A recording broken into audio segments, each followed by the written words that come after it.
ungodliness. Laziness, katamaran. Natutulog ng gabing-gabi, gumigising ng tanghali. Walang nangyayari sa buhay. Prayerlessness ba? Nakakatiis ng isang araw, hindi man lang nanalangin. O fire dies when oxygen is removed. Likewise, spiritual fire dies when holiness disappears. Lagi nating tatandaan, ang galak natin ay ang mapaglingkuran ng Diyos. The joy of the Lord is our strength.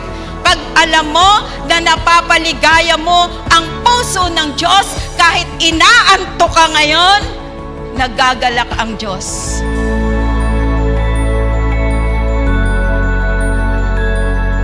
God called His workers to continue serving with joy, with passion, faithfulness, endurance, because heaven sees every labor done for God. Hallelujah! Heaven sees, nakikita ng kalangitan, lahat ng ginagawa mong paglilingkod, nare-recognize ka man, hindi ka man natatapik, hindi ang nakikita ng Diyos na ginagawa mo para sa Kanya. And God treasure your service to Him.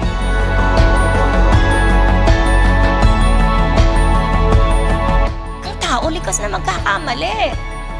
Because we are not perfect. But sana tayo mga Kristiyano, don't judge our brothers. Huwag nating husgahan ang ating mga kapatid sa pananampalataya.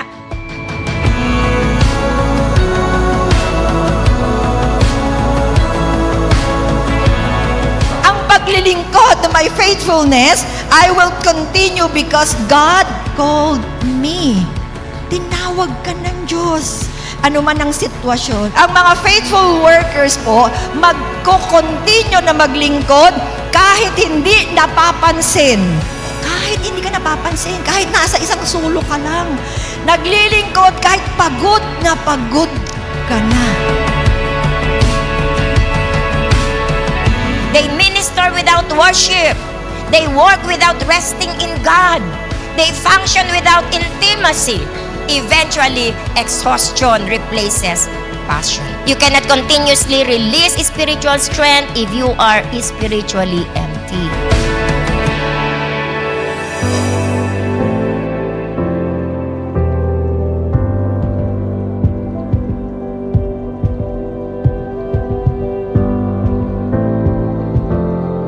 Negligence affects other workers.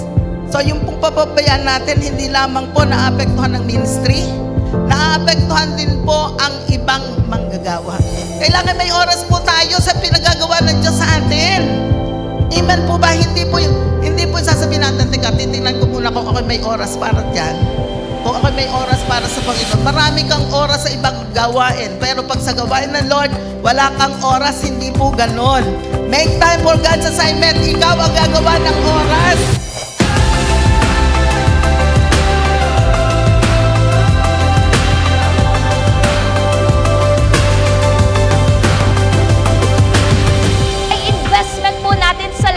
Every time na may pangangailangan po ang mga churches po natin, ang mindset ng isang worker, God, opportunity ko ito para maging supporter ako ng gawain mo dito sa church.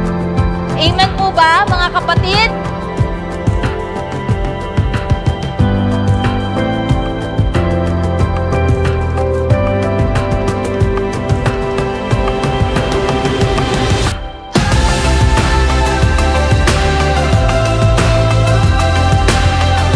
God is not asking us to be perfect overnight. Talaga pong may mga kulang po tayo. Ang hinihiling po ng Diyos for us to be faithful. Mag-advance po ang kingdom of God kung ang mga manggagawa ng Panginoon, mga leaders ng Panginoon, ay gagawin ang assignment nila, and we will be trustworthy. Magkakaroon po ng revival. Ang assignment nyo, it matters.